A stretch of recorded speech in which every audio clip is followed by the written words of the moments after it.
My name is Teresa Langford. I'm 67 years old, a retired librarian, and a widow of 3 winters.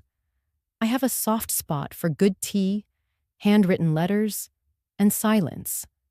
The kind of silence that lets you hear your own breath when the world tries to talk over you. I also have a habit.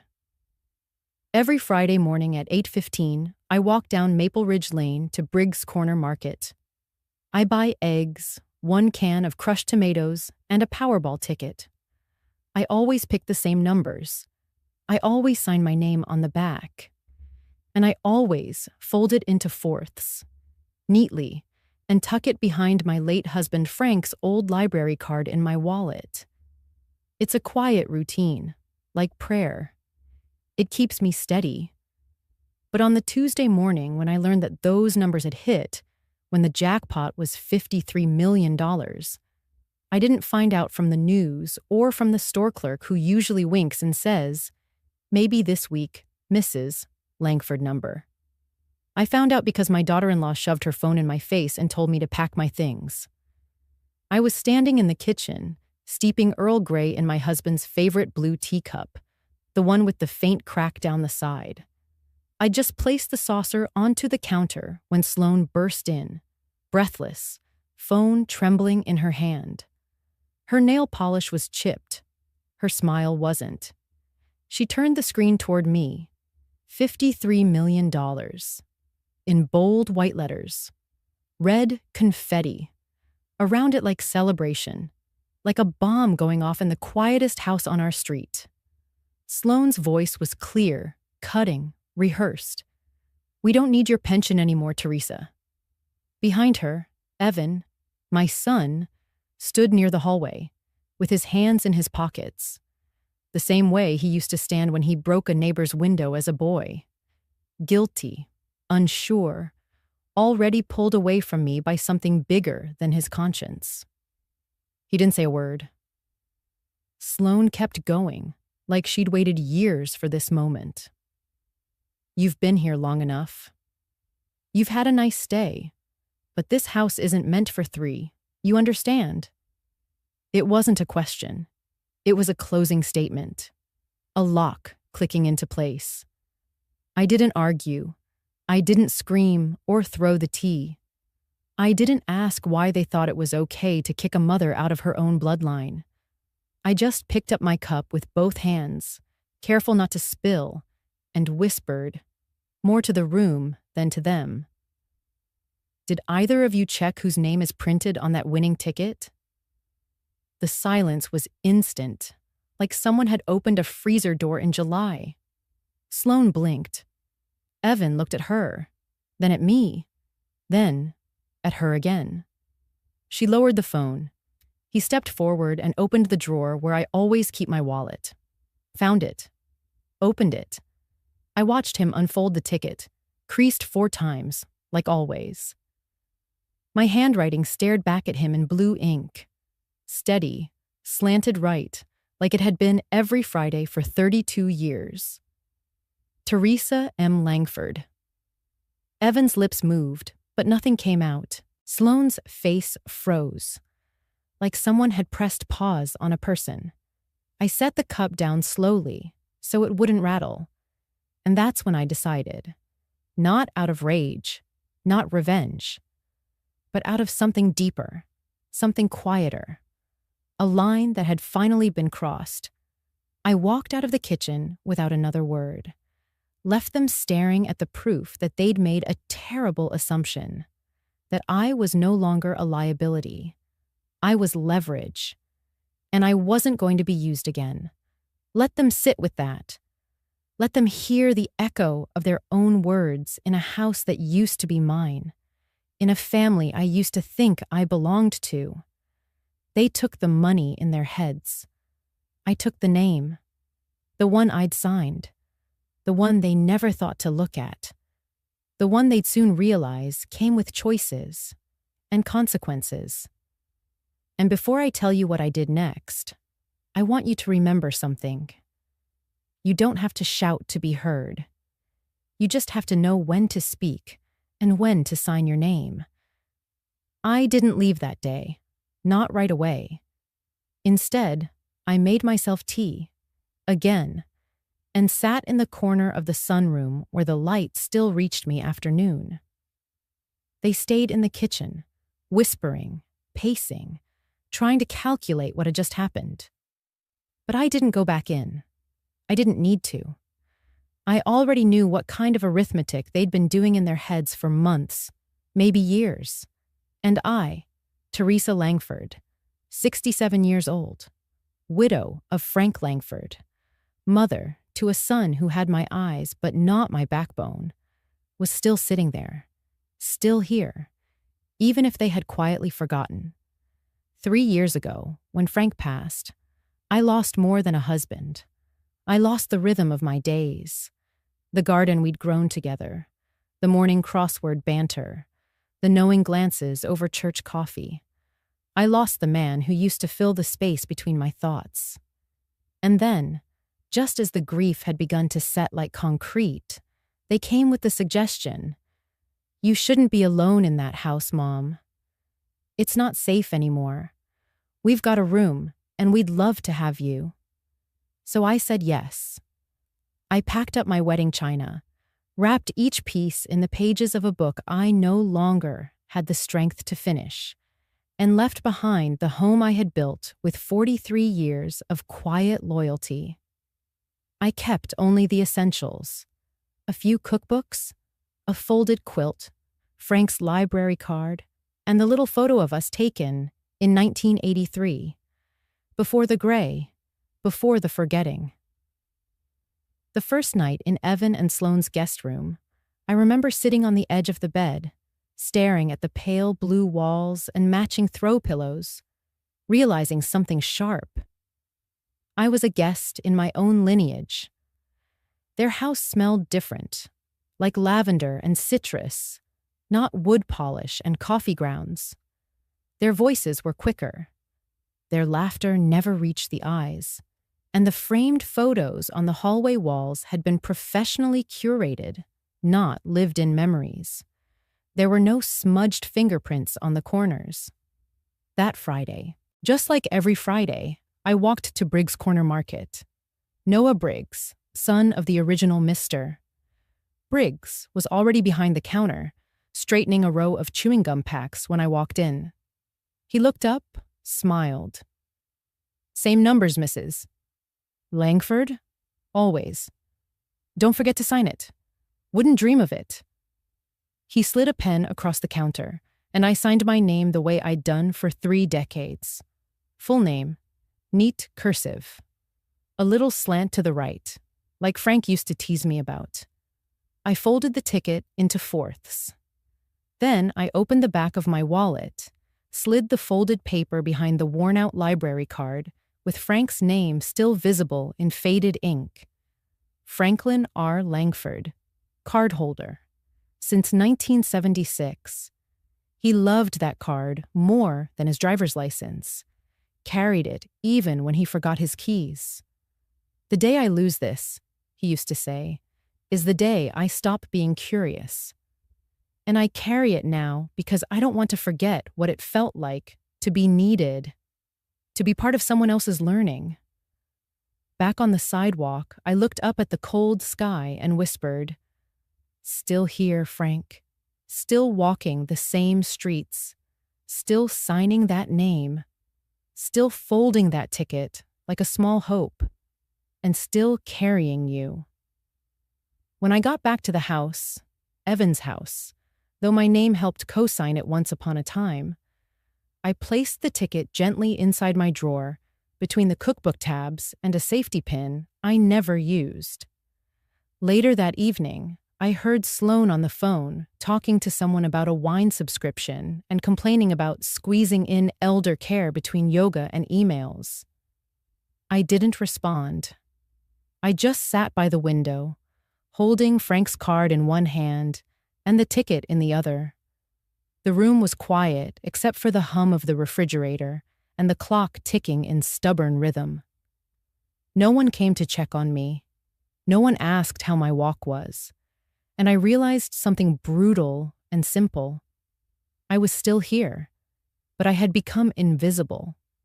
So I folded the card back into my wallet, placed the ticket behind it again, and whispered into the evening air, "You'll see me soon enough." Have you ever felt invisible in your own family? If this story speaks to you, leave a comment. Let me know where you're watching from. And remember, your name matters. Write it proudly, fold it carefully, and never let anyone erase you. Every morning, I woke up to the soft creak of the floorboard near the stairwell, careful not to wake anyone else. The guest room they let me stay in didn't even have a proper lock. It had a sliding latch, the kind you'd use for a garden shed. I didn't complain. I told myself it was temporary. Everything felt temporary.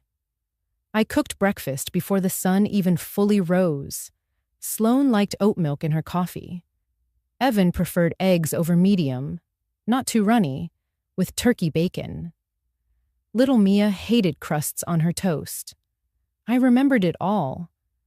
I folded laundry with practiced hands. I pushed the grocery cart through the aisles of Hensley Market, clipping coupons, calculating every cent. But no one ever said thank you. Not once. The living room, they called it that. But to me, it was a hallway, a transition space. I didn't belong to the furniture, to the photo frames on the walls, to the thick cream rug where Mia played with her dolls. I wasn't invited into the family photos they took last Christmas. I stood by the kitchen counter while they smiled in front of the tree. Then one Thursday afternoon, Sloane came home early from her office job. She carried a manila folder and an air of management. She placed it on the table where I was peeling carrots. "Teresa," she said without looking at me.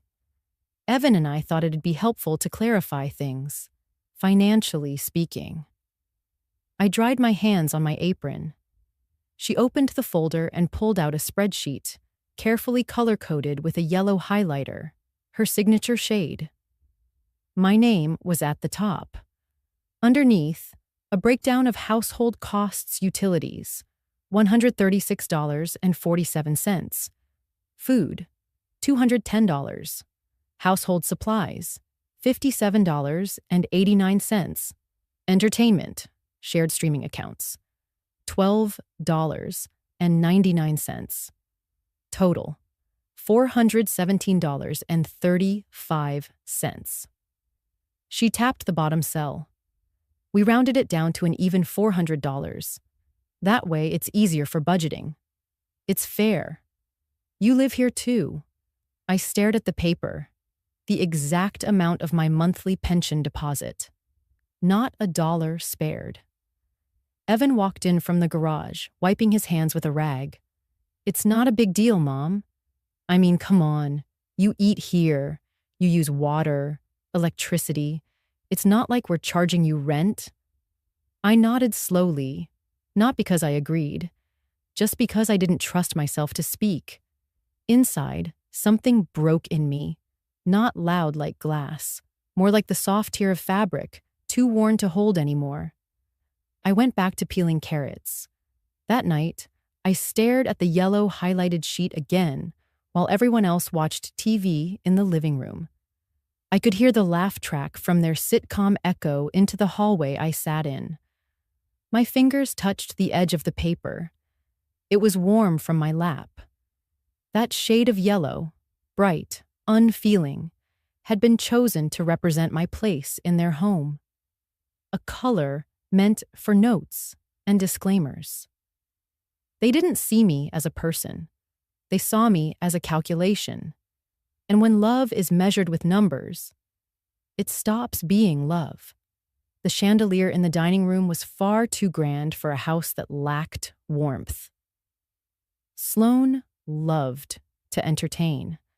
That much was obvious. Her guest list tonight included hedge fund managers, tech executives, and one woman whose diamonds sparkled like they could blind God. I stood in the kitchen, behind the swinging door, polishing wine glasses with the precision of someone who once ran a household of her own. Frank used to joke that I could tell how someone was feeling by the way they held a glass. Firm and high. They're bluffing. Loose and low. They're listening. Clutched. They're nervous. Now, I held each one like a memory. Crystal, stemmed, delicate. More delicate than how they treated me. Laughter echoed from the dining room. That expensive, rehearsed laughter of people who toast without ever making eye contact. The kind that filled a room and left no space for truth. I had just finished rinsing a set of red wine goblets when I heard it. It's like having a live-in maid who pays you rent. One voice chuckled. There was a pause, followed by a burst of louder laughter. Not awkward, not apologetic. Full, careless laughter. And then Sloane's voice. Amused, complicit. Well, technically she does live here rent-free, but Evan thought it was only fair she contributed to household expenses. Glass in hand, I stood motionless. I wasn't shocked. Number. But the words still landed somewhere deep, as if they'd been searching for an open wound and finally found one. A live-in maid. I once helped Evan memorize multiplication tables in this very house. Sat beside him with flashcards and peanut butter crackers while he cried over long division. I once patched his soccer socks before every game because we couldn't afford new ones and he didn't like the itchy feeling of holes. I once taught him how to write thank you notes. Ironically. And now, I'm a maid who pays rent, a punchline, a utility wrapped in skin.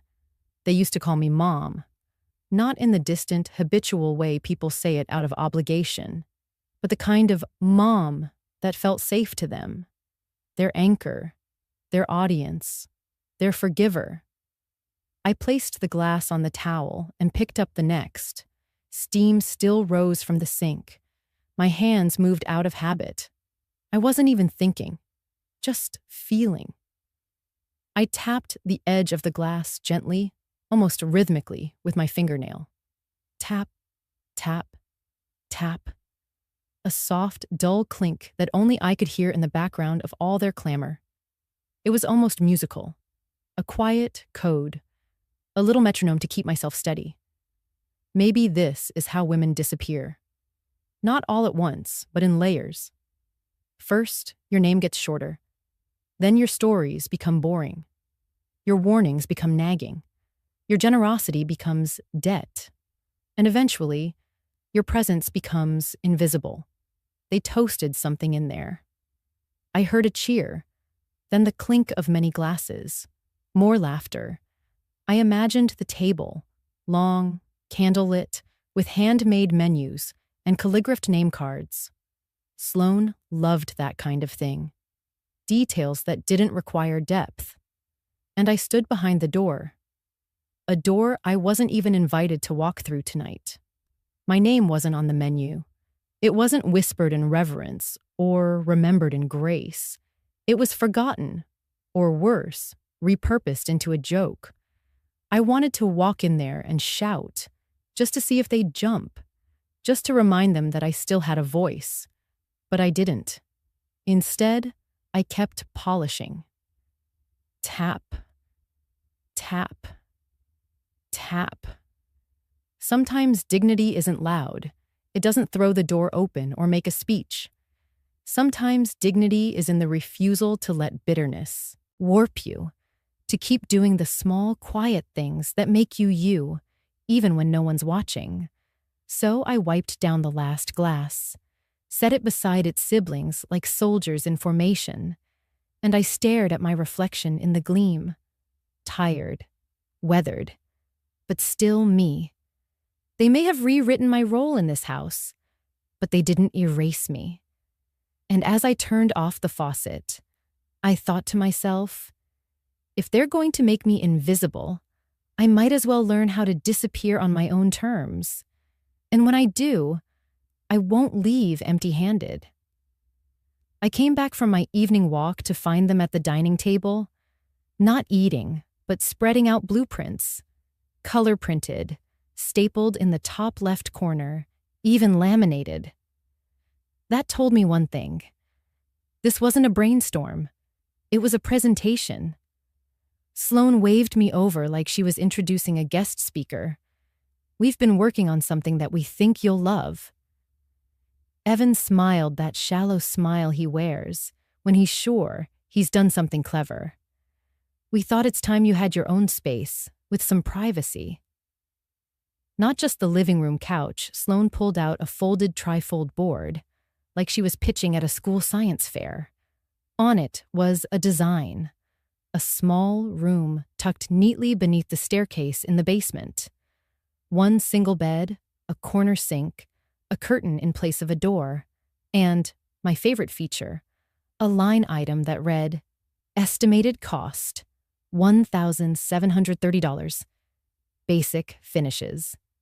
She tapped the rendering with her pink French tip nail. See? Cozy, minimalist, clean, and you won't have to tiptoe around us anymore. I stared at the plans. The lines were clean, precise. Everything had its label: bed, lamp, power outlet. What wasn't labeled was louder than what was: the concrete walls, the single slit window that wouldn't open, the lack of a closet.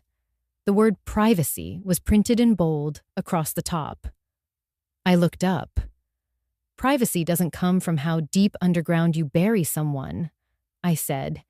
It comes from how much you respect them above ground. Silence. Evan shifted in his seat. Sloane's eyes flinched, but her mouth stayed firm, like a real estate agent unwilling to lower the price. I didn't yell. I didn't cry. I just reached out and touched the blueprint, my finger resting on the corner where it said PVC plumbing optional for budget concerns. It hit me then, the ache behind all their efforts. They weren't trying to help me. They were trying to contain me, to tuck me away like clutter. Sloane broke the silence. "We thought you might appreciate not having to sleep in the living room anymore." I smiled, softly, and here I thought the living room was temporary. No one spoke. I turned, walked to the window, and stood there for a long moment. Outside, the neighbor's porch lights flickered on, casting pale, yellow shadows across the sidewalk. I used to think light made a home warm, but now I knew better. It's not the lighting. It's the way people speak to you in that light. Behind me, I heard paper being gathered, the rustle of plans being stacked. They were proud of that design, that gift of a basement. But it wasn't a gift. It was a blueprint for erasure. I didn't protest. I just kept staring out at the dark, letting them wonder what part of me they had just buried under their $1,730 plan. Every Thursday afternoon, I walked the 4 blocks to McKinley's corner store. It had become a ritual, not out of desperation, but as a strange act of remembering, and maybe a quiet hope. The cashier, Liam, always greeted me with the same polite nod. He never asked questions, never made small talk.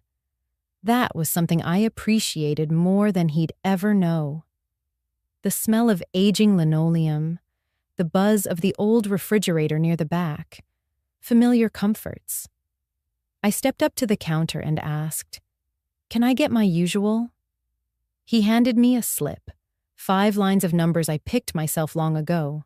They never changed. As I walked home, the breeze was crisp, like someone had opened a new chapter in the air. I paused on the 2nd block, where an old elm tree stood. Right under that tree, Evan scraped his knee learning to ride a bike. I remember bandaging it while he sobbed, "You're the best, Mom." That memory, once warm, now a slow ache. At the corner crosswalk, I slowed my steps. I held the lottery ticket in both hands like it were a pressed flower from a forgotten book. My eyes traced each number. 14, our wedding day. My husband wore his only navy suit, and I wore my mother's pearls. We didn't have much, but we had promise. 7, Evan's birthday, the year he asked me why the sky was blue and why pancakes couldn't be dinner every day. 23, our engagement date, the night he carved our initials into the old oak bench at Foreston Lake. 31, the house number of the first home we ever owned, where Evan lost his first tooth on the porch. 12, the month my husband passed, and the month I learned how to survive without collapsing. Numbers.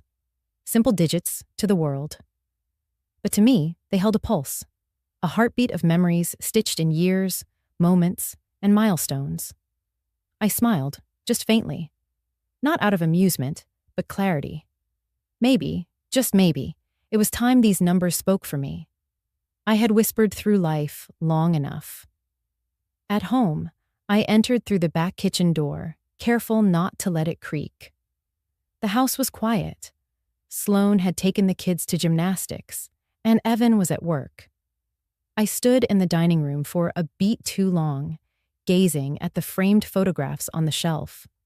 None of me. That used to sting. Now, it simply informed.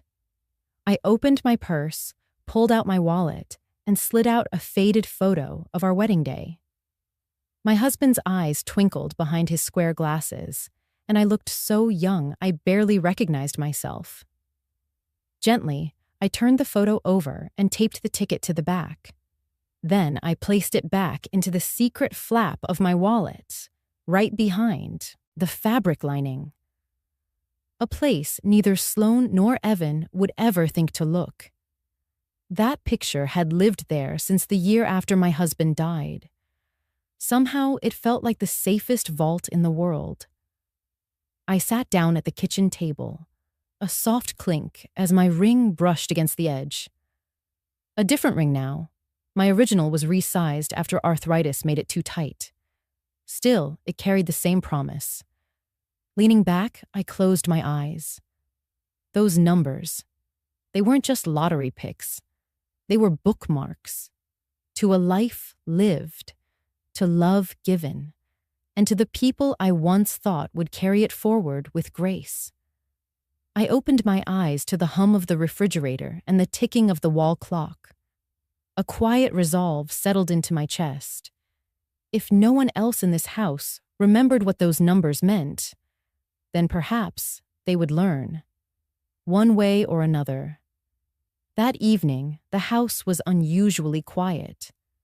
I stood in the laundry room, folding one of Evan's button-down shirts, careful with the creases, the way I always had, out of habit, not devotion. The hum of the dryer had just stopped when I heard the television flicker on in the living room. I hadn't touched the remote. "It must have been the timer," I muttered, wiping my hands on a towel. I walked out slowly, still holding the last shirt. On screen was a polished news anchor with bright teeth and that perfectly rehearsed smile. And now, the winning numbers for tonight's Powerball. I stopped mid-step. My breath caught, not out of excitement, not yet, just a flicker of recognition, like a page I hadn't meant to turn to, but now that I had, I couldn't look away. The anchor's voice rang out. 14. My fingers tightened around the shirt. 7. My throat dried. 23. I felt the room get quieter. Not because the TV dimmed, but because my mind stopped counting time the way it usually did. Seconds now stretched, warped like heat waves over pavement. I walked to the small table by the door, where my purse still sat from earlier. Calmly, I pulled out my wallet. My fingers, though old and knotted, moved with strange precision. They knew exactly where to go, beneath the fabric flap, behind the faded photo of our wedding day. Frank's tie was crooked in that picture. I always loved that he never noticed. There, tucked neatly, was the lottery ticket. I held it gently. It was just a slip of paper, meaningless until that moment. I flipped it over. 14, 7, 23. I continued down the line, matching every number the anchor read, one after another. Like stepping stones over water I never believed I could cross. My hands began to tremble, not violently, not out of fear, but with something I hadn't felt in years. Release. The anchor finished reading. The studio lights sparkled behind her. The music played, and the screen shifted to something else. I didn't hear it. I didn't need to. I walked over to the television, remote in hand, and turned it off. Silence returned. I didn't scream. I didn't dance. I sat down on the edge of the couch, where the cushions still held the shape of the grandchild who'd bounced on them earlier. I looked down at the numbers again, now glowing faintly from the porch light seeping in through the curtains. I traced each one with my thumb, not to verify, but to honor. Then I whispered, barely loud enough for the empty room to hear, "Frank, you'd love this part." The air felt warmer somehow, not because of the money, because I knew I wouldn't have to explain it to him. He'd just know. He'd chuckle, pull me close, and say something like, "Told you those numbers were lucky." But Frank was gone. So I sat with that moment alone. And for the first time in a long, long while, I didn't feel lonely. I felt ready. I didn't shout. I didn't dance around the kitchen table. There were no tears, no champagne, no breathless calls to the morning news. Instead, I stood there for a few minutes, watching the TV screen go quiet again, then reached for my phone. My hands still trembled slightly, not from shock, but from the magnitude of stillness that had settled over me. I called 2 people, only 2. The first was Miriam Cole. She had been Frank's colleague for years before he passed, an estate attorney with a sharp mind, a warm laugh, and a loyalty that outlived the man himself. Miriam and I had fallen out of touch after Frank died, not out of ill will, just the slow fading of routines once anchored by someone else's presence. But her number hadn't changed. She picked up on the second ring. "Teresa?" she asked, confusion and delight mingling in her voice. "It's been a while," I said, "but I could use a favor." There was a pause, then her voice softened. "I always knew you'd call again, sooner or later.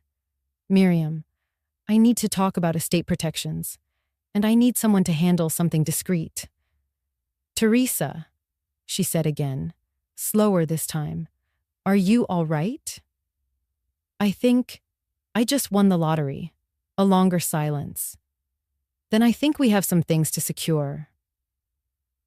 I'll bring the paperwork I didn't need to explain further. She understood. She always had. The second person I called was Noah. Noah runs the tiny corner mart 2 blocks down from my house. The kind of place that still keeps handwritten tabs, still knows the names of the widows who buy milk and eggs on Tuesdays, and never asks why someone always plays the same numbers every week. I dialed the store. He answered with his usual cheerful bark. "Big winner." "Grocery, where your luck turns weekly," I smiled. "Noah, it's me, Teresa Langford." There was a beat. "Hey there, Miss Teresa. You want me to set aside your usual?" "No, not today. I just need to ask you something." "Shoot." "Last week, Thursday morning, I bought my ticket at your counter. You remember that?" "Course I do," he said, without missing a beat. "You signed it right after you paid. I even handed you my lucky pen 'cause yours ran out." I closed my eyes for a second. You saw me sign it? I watched you do it. Like every week. Front and back. You always sign across the top, right under the numbers. And you'd be willing to say that in writing? For you, Miss Teresa, he said, and I could hear the smile in his voice. You kidding me? You raised half the kids on this block. If this is about what I think it is, you bet I'll put it in writing. I didn't cry, but something in my chest shifted, just a little. That warm ache again, the one that reminds you you're not invisible, not entirely. Noah promised to meet Miriam and me the next morning to sign an affidavit. He offered to bring me some fresh peaches from his cousin's farm, too. I told him that would be lovely. I hung up the phone, took a deep breath, and looked out the window. The street was quiet. The roses Frank and I had planted decades ago were blooming again, deep red, thick-petaled, defiant in their survival. The same ones I used to trim with my son at 5 years old. I sat down at the kitchen table with a blank notepad. Miriam arrived at 9 a.m. sharp the next day, briefcase in hand, eyes wide with something between disbelief and admiration. I've seen people win, she said gently after we hugged, but I've never seen someone carry it like you are. I handed her the lottery ticket from where I'd hidden it, tucked behind the faded wedding photo in my wallet. I watched her eyes scan it, and then her lips part in quiet awe. She looked at me. Teresa, it's real. This is life-changing. No, I said softly. It's life-confirming. Her smile faltered for a second. We'll get everything transferred into your name, the trust, the ticket, the new estate structure. Quietly. You have nothing to prove to anyone. No, I repeated, but I do have something to reclaim. Later that morning, when Noah came in, still wearing his store apron, I welcomed him with tea and warm biscuits. He signed the affidavit in front of Miriam without hesitation, looked me in the eye, and added, "They're going to come for this. The ones who forgot you. But now it's your name on that ticket, not theirs." He didn't need to say anything else. That was the moment the shift became real, not just in the numbers, or the paper, or the bank account, but in the energy of it all. They had thought I was a relic, a weight, an old woman in their basement. But now, everything was under my name, and they didn't even know it yet. The morning light filtered through the sheer kitchen curtains like it always did, soft, forgiving, pretending not to notice the tension thick in the air.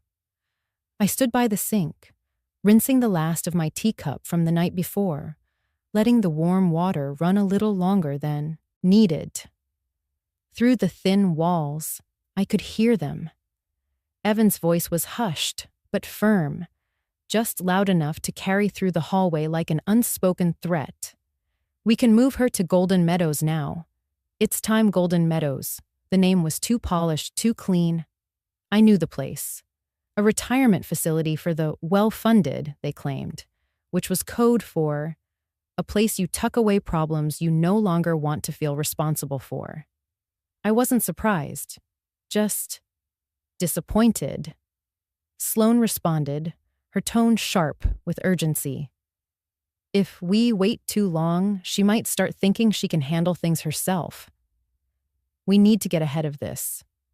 Before she starts spending the money on, who knows what." I dried the teacup gently, slow circles, with a towel that had seen better decades. I placed it on the dish rack and sat down at the breakfast table, as if it were any other morning. My movements were deliberate, quiet, like a performance no one was watching. And then, the sound of a printer. Sloane had taken to presenting facts lately, as though evidence could replace empathy. A few seconds later, I heard her drop something onto the dining table with a satisfied exhale. "This article says 70% of lottery winners go bankrupt. 70, she emphasized, like the number itself was an argument. We're not being cruel, Evan. We're being practical. I imagined her tapping that paper with her acrylic nails, highlighting words in yellow, maybe even drawing little arrows next to dramatic quotes about financial ruin. All to make herself feel like the hero in this story. They didn't know I was awake, that I had heard every syllable. I didn't speak. I didn't argue. I didn't storm in with accusations or plead with them to see me. Instead, I reached for the kettle, boiled more water, and made myself another cup of chamomile. The warmth filled the porcelain mug, and I wrapped both hands around it, anchoring myself. Their voices faded into the next room, muffled now by distance or perhaps their own delusions of nobility. I sat alone at the breakfast table, staring out the window where the old rosebush still clung to its last bloom. That rose had survived 3 seasons longer than expected. Resilient things often do. I reached for the book resting on the table. Jane Eyre, spine cracked, cover worn soft from decades of revisiting. I opened it to the page where I always paused, where Jane chooses herself over comfort. Tucked into that creased margin was the lottery ticket. Numbers that meant nothing to anyone else, but everything to me. The day I married Frank, the day Evan was born, the day Frank slipped a ring on my finger and asked me to choose him for life. Sloane saw them as a payout. Evan saw them as freedom from responsibility. But to me, they were memories, etched in ink, cashed in by chance or maybe grace. I folded the ticket back into the book and placed it gently in my lap, sipping my tea. I wasn't going to react today, because they had plans. But so did I, and mine were already in motion. I waited until they'd settled, coffee in hand, morning paper rustling, and their laughter echoing like wind chimes, cheap, hollow, and unearned. Evan was scrolling through his phone, feet on the ottoman I'd crocheted for his first apartment. Sloane was stirring almond milk into her coffee with a golden spoon like she'd earned the morning. Like I hadn't bought every piece of furniture in that kitchen. Like I hadn't wiped Evan's nose and cooked her anniversary dinners when she forgot to book a caterer. Like I didn't know exactly how many pills I had left each week, because they controlled the refills now. I held the mug steady. Then I said, I think we need to talk about whose name is on that ticket. It was quiet at first. Then Evan laughed. Mom, what are you even... Sloane chuckled too, that high, sugary tone she used when she wanted something. Oh, sweetie, you're just overwhelmed. It's a lot. We know I didn't flinch. I took out the ticket, not from a drawer, not from a purse, but from the hollowed pages of The Secret Garden on the bookshelf behind me. Frank had given me that book when we were 19, said I was the only thing in his life that ever bloomed without permission. The room stopped moving. I placed the ticket on the table like a holy object, still warm from my hand, edges slightly softened. Nothing dramatic, just paper, ink, a moment captured. Sloane blinked, leaned in, and picked it up with 2 fingers like it might bite. She turned it over. There it was, my name, in my handwriting, and the little signature line. I'd signed it the same day, like I did every week. She blinked again. Then her pupil shrank, like someone had flipped the sun on inside her skull. She started, voice too thin to hold air. Evan leaned forward, grabbing the ticket from her hand. Mom, but you're here. You've been here with us this whole time. I nodded once. Yes, and you've been charging me for it. Rent, meals, medication, transportation. You sent me grocery lists with price tags circled. He flinched. She said nothing. I went on, voice like a spoon across porcelain. You called me family. Then you turned around and called me a burden. You told the neighbors I was lucky to live in your space. You told the pharmacist I forget things Evan looked down. We didn't mean it like that. No, I said. You meant it exactly like that. Sloane straightened her shoulders. We were trying to help you, Teresa. You were declining. I met her eyes with all the clarity of winter glass. You mean I was no longer convenient? She opened her mouth, closed it. I leaned back, letting silence do the rest. I didn't cry, didn't yell, didn't give them what they were trained to expect from older women who'd been silenced too long. Instead, I picked up my tea, took a sip, then added, Do either of you remember what else I signed that week? Sloane shook her head. Evan blinked slowly, still stuck somewhere between denial and dread. Noah does, I said. Sloane's face twitched. That barista? That witness, I corrected. Their expressions shifted then, from confusion to recognition to slow, crawling fear. I set the cup down gently. You've been living on borrowed grace, children. You mistook my silence for senility, my stillness for surrender. But I watched, I listened, and I remember I let that sink in like morning frost. Sloane's voice cracked. So what now? You'll take the money and leave us? I smiled, not unkindly. No, Sloane. I'll take back what was always mine, and you'll stay exactly where you are, for now. I folded the ticket back into the secret garden. Evan's voice was barely audible. Mom? Yes? He swallowed. Did you always know? I stood up, smooth and unshaken. No, I said quietly, but I always hoped. And then I left the room, their silence trailing behind me like a debt unpaid. They stared at the ticket on the table like it was a lit fuse. Evan's hand twitched. Sloane's breathing turned shallow.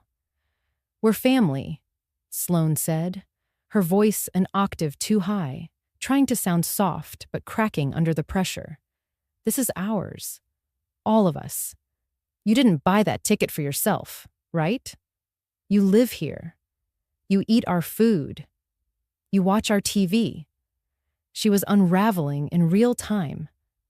Evan cleared his throat, trying to regain some form of control. Mom, you're not seriously planning to keep all 53 million to yourself. That's not who you are. You've always said money should serve family, not divide it. I didn't speak. I looked down at the table, noticing a ring left from someone's glass, probably mine.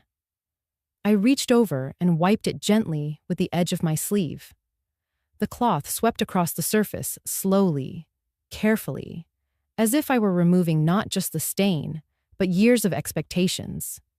Sloane took a step closer. Teresa, be reasonable. We're not trying to take from you. We just want to plan this right.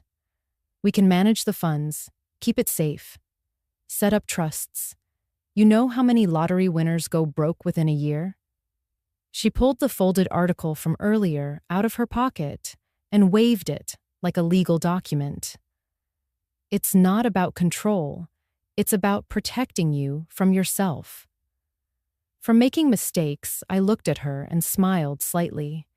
She flinched, maybe at how calm I was, or maybe at the sudden realization that none of her old tactics, the patronizing tone, the fake concern, would work anymore. They were still operating in the world before the name on the ticket had been revealed. I stayed quiet. Let the silence settle in. I wanted them to hear it. The absence of begging. The absence of explanation. The absence of guilt. Evan tried again. Mom, look. We can figure this out together. We're not enemies. "You're being cold, and that's not like you." No, I wasn't being cold. I was being clean.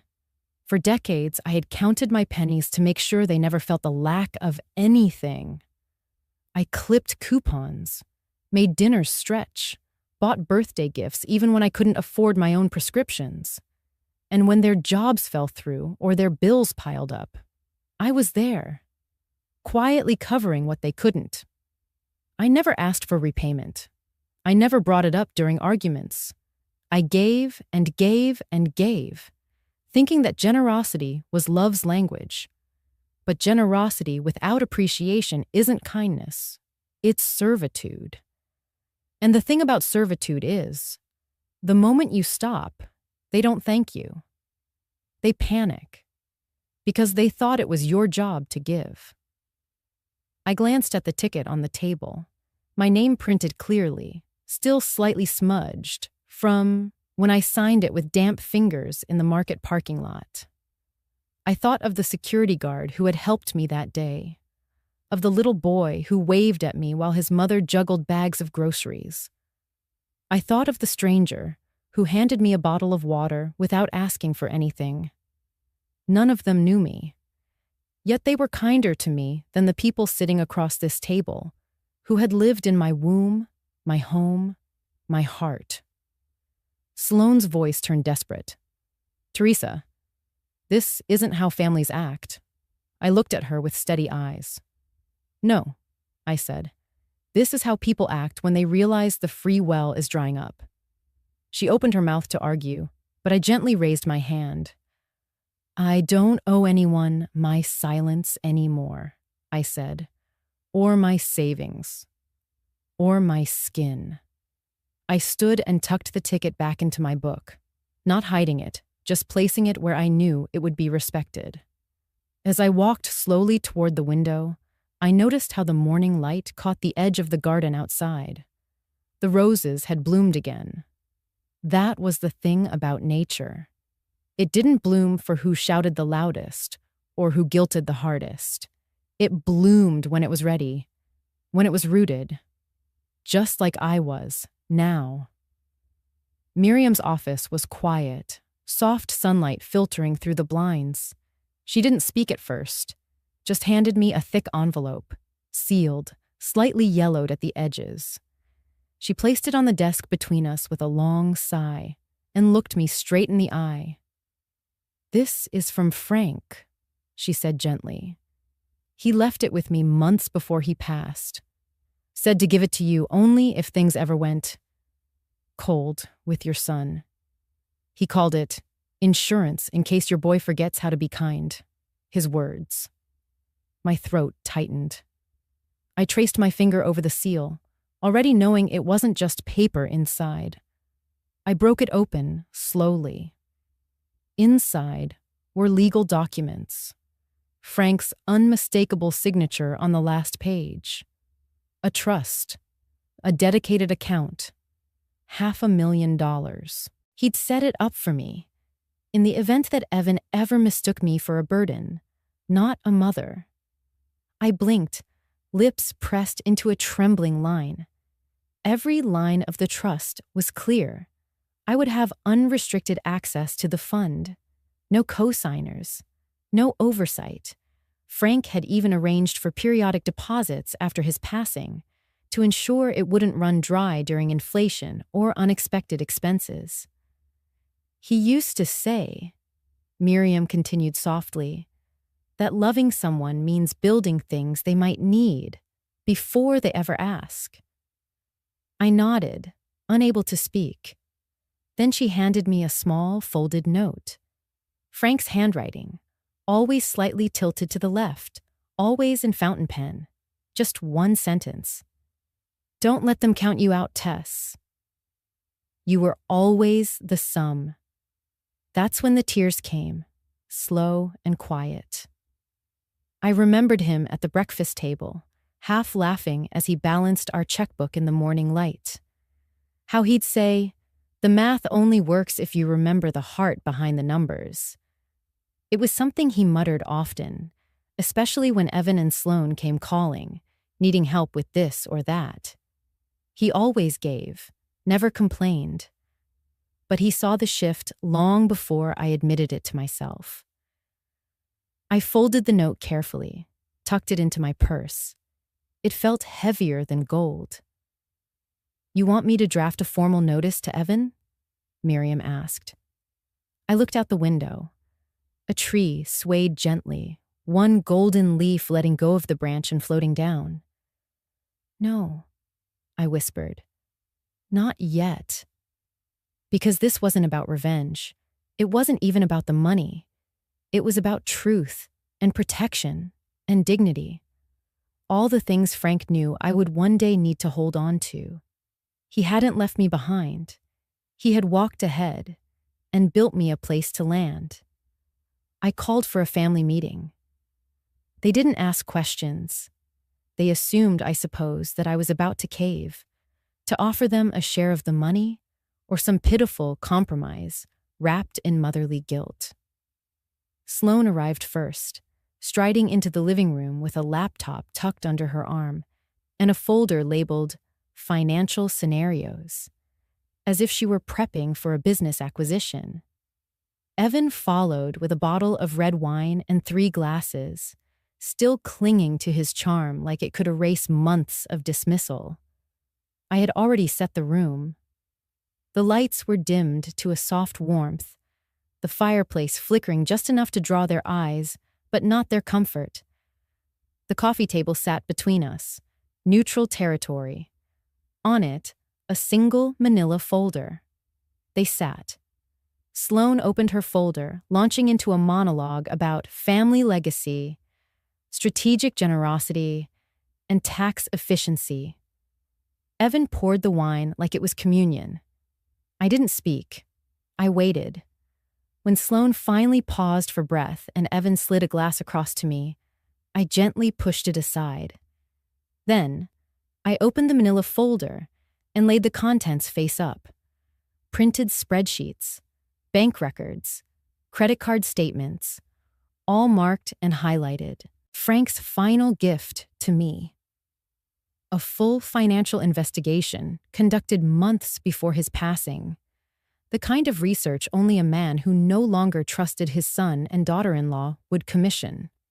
The numbers were devastating. "You're currently carrying a debt of $97,318, I said, voice even. Most of it accumulated in the last 2 years. Sloane blinked. "That's incorrect. Evan and I manage our finances. This is from Miriam's firm," I said. "Commissioned by your father, notarized, sealed. I just opened it 2 days ago." Evan leaned forward. "That's a violation of privacy." "No," I said softly. "It's a revelation of reality." Silence. I watched the understanding settle behind Sloane's eyes like a storm cloud creeping over the horizon. Her mouth opened, then closed. Her hand twitched toward the documents, but she didn't touch them. "You've been living," I continued, "on rent payments I collected from the garden apartment. Payments that Frank and I never charged you for. Miriam rerouted them, quietly. When he got sick, Evan looked down. He was no longer angry, just exposed. And when those ran out," I said, "you applied for lines of credit using the house as collateral. You used my name on one application." Sloane's voice cracked. "We thought you'd left it for us. You never said—" "I never said because I was still alive," I replied. "Still paying for the roof over your heads, for the utilities, for the food. And I watched you treat me like a burden while living off my back. No yelling, no theatrics, just the weight of truth, heavy and inevitable." Sloane sat frozen, hands clenched tightly together in her lap. Evan stared at the glass of wine he hadn't touched. The confidence, the casual entitlement. They dissolved, molecule by molecule. I reached forward and closed the folder slowly. "I asked you here, not for negotiation," I said, "but for clarity. so that no one confuses love with tolerance again. They didn't speak. What could they say? My eyes lingered on the documents for a breath longer before I stood. "Enjoy your evening," I said gently. And I walked out of the room, leaving behind only the truth. I waited until the room had settled again. The wine glasses had stopped clinking. Evan had poured himself a second one, but this time he didn't raise a toast. Sloane was flipping through her phone like she had somewhere else to be, probably trying to disappear into the screen. Then I reached down beside me and placed a worn, blue notebook on the table. "What's that?" Sloane asked, her tone already tight. I gently slid it toward her. "My ledger," I said softly. "Ledger?" she repeated, clearly offended. "We're not running a corporate office here." "No," I nodded, still calm. "But for 2 years, I've tracked everything, just to remind myself that I existed in this house. She didn't open it. So I did. Page after page, handwritten columns. Hours watching Emma batches of soup made when someone was sick. Morning school, runs in the rain, $312 for Emma's new ballet uniform. When your card declined, $5,480 transferred quietly to cover a missed mortgage payment. Every item had a date, a short note, no bitterness, just record. "You've been keeping a tally?" Evan's voice cracked slightly. "I've been keeping perspective," I answered. Sloane scoffed. "This is emotional blackmail." I shook my head. "No, Sloane. This is emotional accounting. There's a difference." I flipped to a page near the back. I had drawn a line down the middle. On the left, what I gave. On the right, what I asked. The left column was full. The right column? Empty. "I'm not asking you to pay me back," I said gently. "I just wanted you both to understand what it cost me to be invisible in my own family." Sloane crossed her arms. "That's not fair.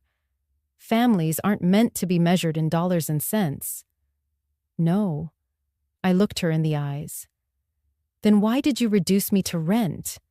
Why did you make me pay for your silence with my absence?" She opened her mouth but said nothing. "Not everything in here is about money," I continued. "Some things are small. Like when I watched Emma for 6 straight days while you both went on that business retreat that turned out to be a cruise." "That was a gift," Sloane said sharply. "No," I said, still even. "A gift is something freely given. What I gave was expected, without thanks, without even eye contact." There was a long silence. Evan looked toward the window, chewing on his bottom lip. Sloane blinked fast. Then I spoke one more line. Not loud, not dramatic, just clear. "I kept this record not to demand compensation, but because one day I knew I'd have to remind you. I was part of the equation, not just a variable to be erased." That line hung there, like steam in a cold room, like something sacred that had no comeback. Inside, I felt an ache, not from hurt anymore, but from years of holding back truth in the name of peace. And now, finally, there was room for it. Not because they wanted to hear, but because I was no longer asking permission to speak. I folded the quilt Frank and I bought in Charleston on our 15th anniversary. Navy with little stitched sailboats. It smelled faintly of cedar and detergent. The room was quiet except for the zip of my suitcase. I placed inside only what I needed and what couldn't be replaced. My wedding album, the blue china teacup with the tiny chip I never minded, Frank's old flannel shirt I slept in when I missed him too much, and the worn manila envelope that held all the letters he wrote me during his deployments. And then there was the library card. Bent at the corners, The barcode faded from years of use. It was mine, just mine. I sat on the edge of the bed, holding the card between my fingers. The morning light filtered through the lace curtains, turning the dust in the air gold. For a long while, I didn't move. Then I picked up my phone and dialed Noah. He answered on the second ring. "Noah," I said, my voice steady. "Do you still have the key to Frank's community center room?" There was a pause. "I do," he said softly. "You okay, Teresa?" I smiled, though he couldn't see it. Frank always said I should reopen the senior skills class. "I think it's time." Noah chuckled, then said something that settled deep into my ribs. "He'd be proud of you. He always said you were the only person who made people feel seen without making them feel small." I blinked back tears. "Well, I'm tired of being invisible in my own house." Noah's voice warmed. "Then maybe it's not your house anymore." After we hung up, I moved through the kitchen. I made tea. 1 cup, mine.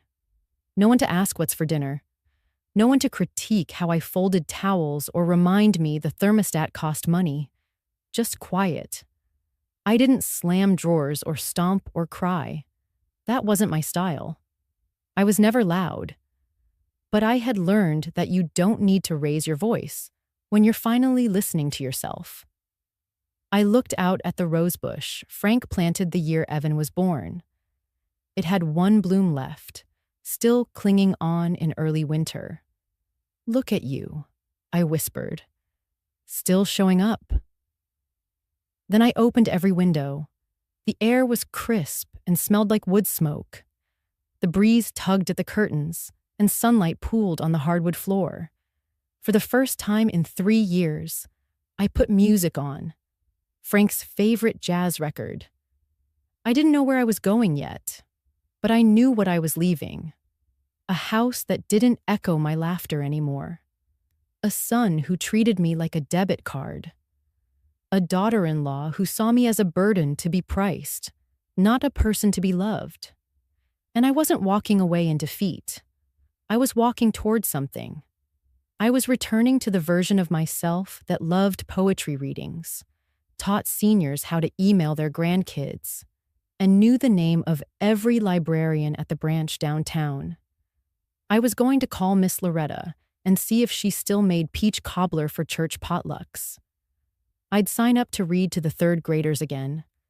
I'd go to the Thursday line dancing class and not care if my knees popped. I wasn't running. I wasn't hiding. I was simply remembering. I closed my suitcase and wheeled it to the door, took one last look at the living room, now a spreadsheet battlefield. I didn't feel sadness, just clarity and relief. No one was home to ask where I was going, and for once, I didn't feel the need to explain. I was going somewhere I was wanted, or maybe just somewhere I could want myself again. Frank used to say, "You're the kind of woman who doesn't need a map." You are the compass. I didn't fully understand it then. But I think I do now. This wasn't leaving. This was going home to myself. Riverside didn't have chandeliers, no valet parking, no concierge who knew your favorite brand of bottled water. But it had something better. A maple tree outside my 2nd floor window that caught the sun just right every afternoon. The building manager, a soft-spoken woman with a cardigan that looked hand-knitted, handed me the keys with a smile. Unit 2B was last rented by a retired English teacher, she said, pausing as if weighing something. "She lived here for 13 years. I think you'll fit in just fine." I nodded, cradling the keys in my palm like they were something sacred. The apartment was small. A studio, really. White walls with chips in the paint, scuffed floorboards. The kitchen window stuck a little when I tried to open it. But it had a little balcony with a rusting iron railing and just enough space for a folding chair and a potted plant. It smelled like dust and something faintly floral, like lavender from a life that used to be. I didn't cry, not because I wasn't overwhelmed. I was. But because for the first time in years, I wasn't crying out of disappointment. This place, as humble as it was, belonged to no one but me. I unpacked slowly, not because there was much to unpack, only what I had taken with me in that single suitcase. I placed Frank's old library card in the drawer beside my bed, folded his last note to me. Don't forget who you are, Tess. You were brilliant long before you were needed, and tucked it inside the pocket of my journal. I ran my fingers along the spine of the album from our wedding and placed it gently on the shelf, not in mourning, but in reverence. And then, the teacup. It was a delicate thing, white porcelain with a thin gold rim and a tiny chip on the handle, from the morning Sloane had knocked it over in a rush.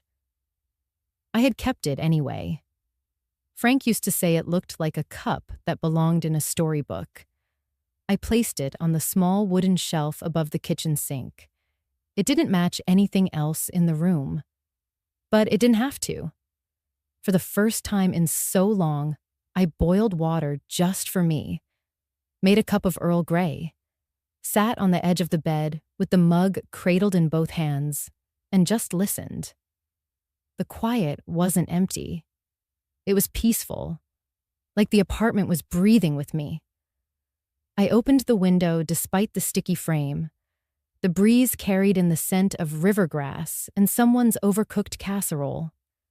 The maple tree's leaves whispered in the wind, and I imagined Frank sitting beside me, nodding. "You're doing fine, Tess." I took out an old copy of To the Lighthouse and let my fingers fall open to a random page. Virginia Woolf's words met me like an old friend, half forgotten, but familiar. The room was still.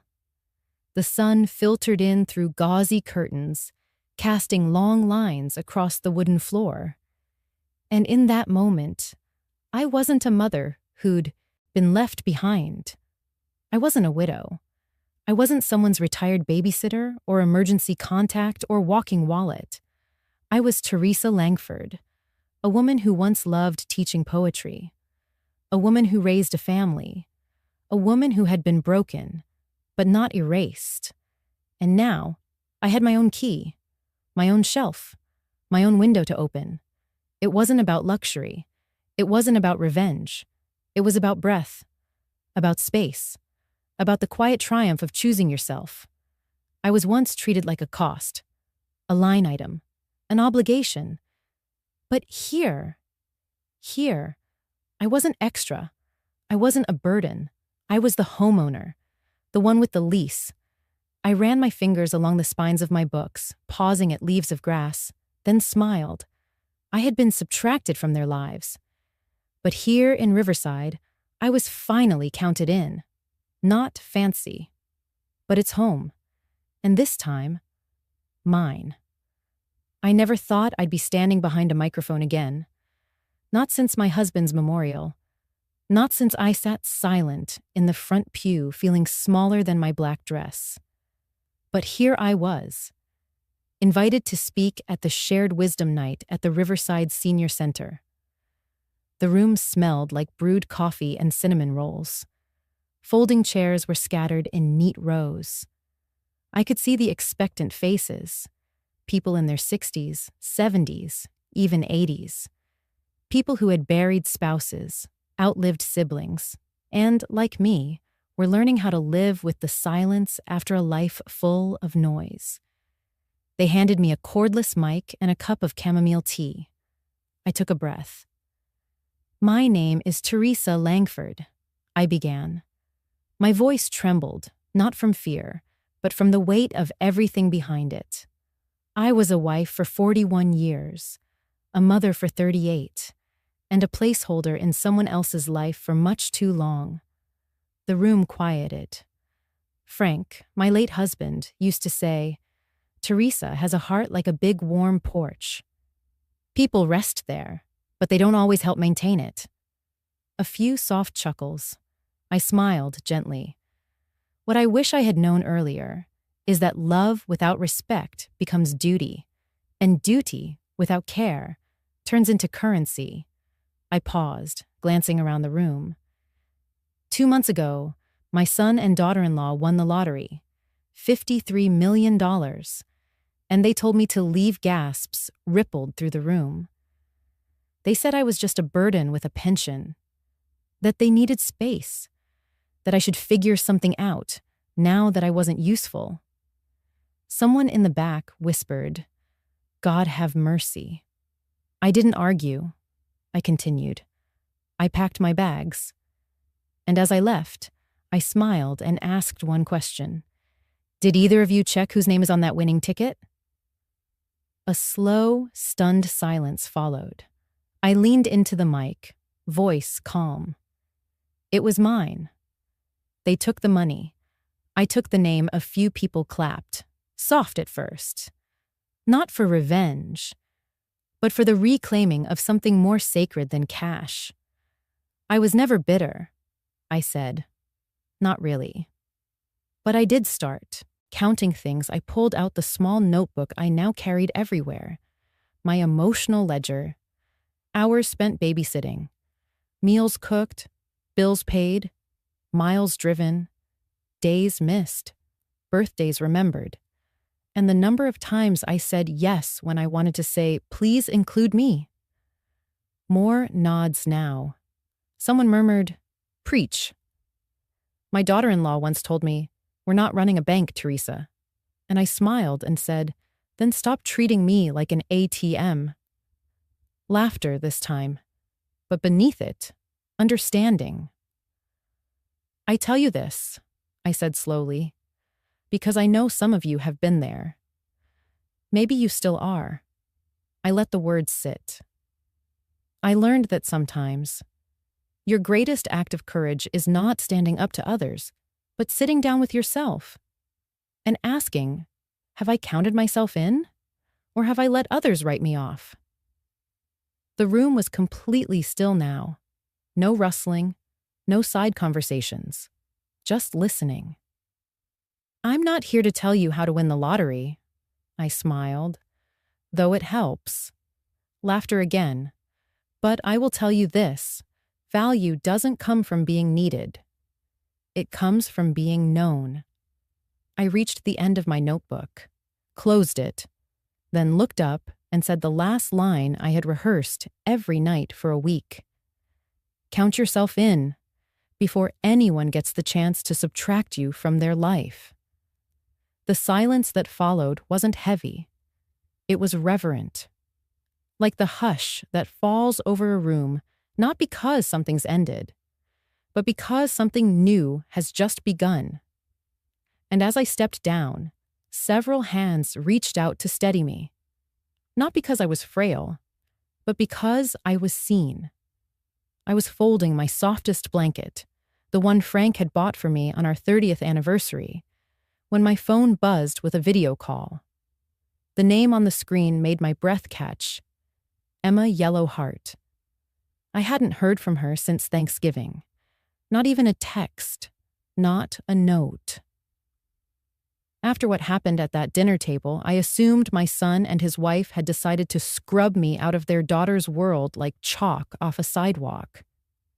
I stared at the screen for a second, wondering if it was a mistake.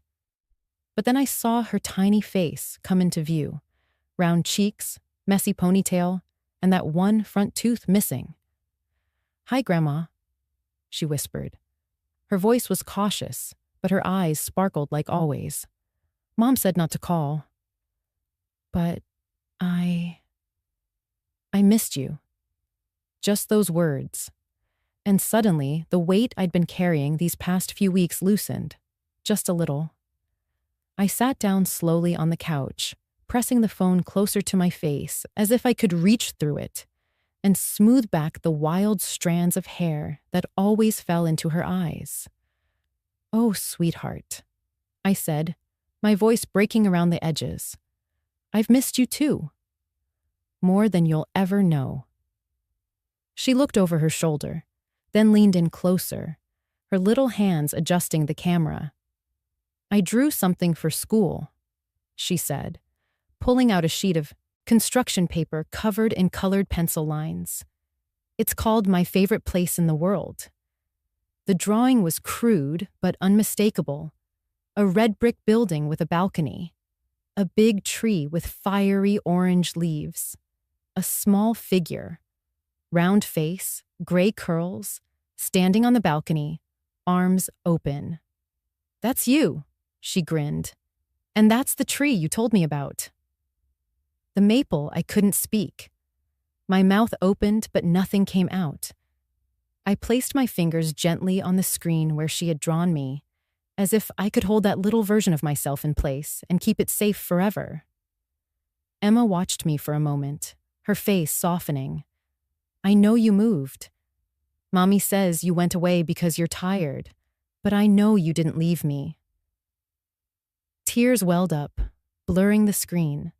She still knew. She still felt it. "You're right, my love," I finally managed. "I never left you. I never will." She beamed, then turned the drawing around and wrote something at the top in crooked, earnest handwriting. "Grandma's house." "Do you like it?" she asked. I couldn't answer. My throat was too tight. Instead, I just pressed my whole palm to the screen. A silent yes. A silent always. She mimicked the gesture, her tiny hand against mine through the glass. Then came the sound of footsteps and a door opening on her end. Her eyes darted sideways. "I gotta go," she whispered quickly, "but I'll call again. I promise." "Okay, baby." "I'll be here." The screen went black. I stayed on the couch a while, phone still in my hand, palm still warm where hers had been. Outside my window, the maple tree swayed in the late afternoon sun, casting golden shadows across the floor. I looked at the little drawing on the screen one more time, and for the first time in a long while, I smiled. Not the polite kind I'd learned to wear like armor, but the quiet kind that came from a place deeper than hurt. They hadn't taken everything from me. Some bonds, the true ones, find their own way back. Even when the adults build walls, the children draw windows. And sometimes those drawings are more than enough. The holidays came and went. No one knocked on my door. No packages arrived. No cards. I watched the snow fall quietly onto the railing of my little balcony. Riverside wasn't grand, but it had peace. And sometimes, peace is louder than a house full of voices that don't know how to love you without keeping a tally. I had bought a new kettle. Blue, like the one Evan used to reach for when he was little. He always liked the sound it made, the whistle so shrill he'd cover his ears and giggle before racing me to the kitchen. I still remembered how he liked his tea. I sat down at the tiny oak desk by the window. The maple tree outside had lost all its leaves now. Stark branches reached for the sky, like fingers aching for something they once held. I opened a drawer and pulled out Frank's old pen, the one he used when signing library cards or jotting reminders to pick up extra jam. It still worked. Somehow, the ink hadn't dried out. I took a piece of thick cream stationery and slowly, quietly wrote a letter. "Evan, I hope this finds you well. This isn't a plea, or a demand, or a guilt trip. It's simply an open door. If you ever feel ready to call me mom again, not the funder or the account, I'll be here. I don't need an apology, and I'm not offering explanations. Just know. There's still a mug here with dinosaurs on it. It's chipped, but it's clean. Like my heart. Love, Mom." I reread it only once, not to revise, but to feel it. Then I folded it carefully and placed it inside a photo frame. Not the kind you'd hang on the wall. but one you'd sit on a shelf, discreet, like a memory you don't parade, but also don't hide. Behind the letter, I tucked Frank's library card. It had always meant something to Evan. He used to pretend it was a magic ticket. One swipe, and you could unlock any world. Even back then, he knew doors opened differently for readers. I placed the frame on the corner of my bookshelf. Not to mail, not to deliver, just to exist. Just in case. Maybe someday he'd visit. Maybe Emma would bring him. Maybe neither would come. That part didn't ache the way it once did. I had made peace with what wasn't mine to carry. I didn't need him to fall on his knees, or cry, or explain where it all went wrong. All I needed was to know I had drawn my boundary with love, not spite. Silence used to terrify me. It felt like a verdict. Now, it felt like a garden, quiet, but alive underneath. Growing roots no one sees. Later that evening, I brewed myself a cup of tea. I reached for the dinosaur mug and smiled. It didn't matter that it was chipped. Some things are more precious once they've survived a little damage. I sat on the couch with a book, wrapped in a blanket I'd crocheted decades ago. Outside, snowflakes drifted gently, like they didn't want to land too hard on the world. I didn't need a full house.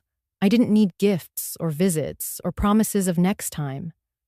What I needed was here, in the stillness, in the truth, in the choice to love without begging to be loved back, and in the quiet hope that someday someone might pick up that frame, pull out the letter, run their thumb over that card, and remember who I was when the noise had faded.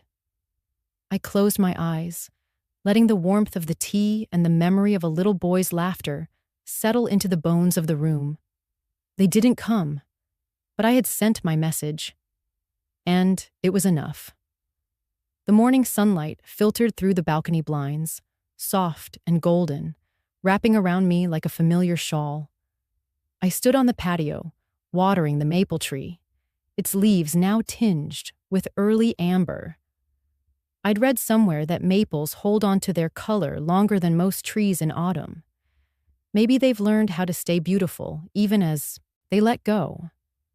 I poured the water gently along the soil, watching it soak in slow ripples.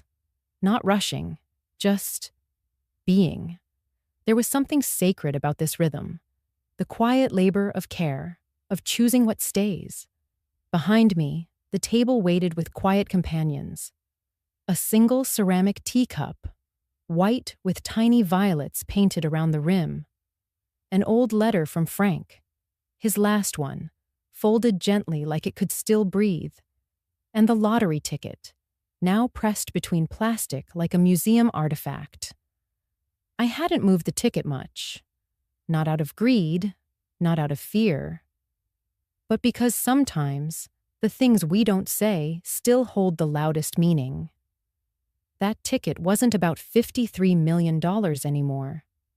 It was about all the times I was asked to subtract myself until I finally decided to be whole again. They thought I took the money, but they took something far more precious from me long before that day. They took the tenderness out of my title.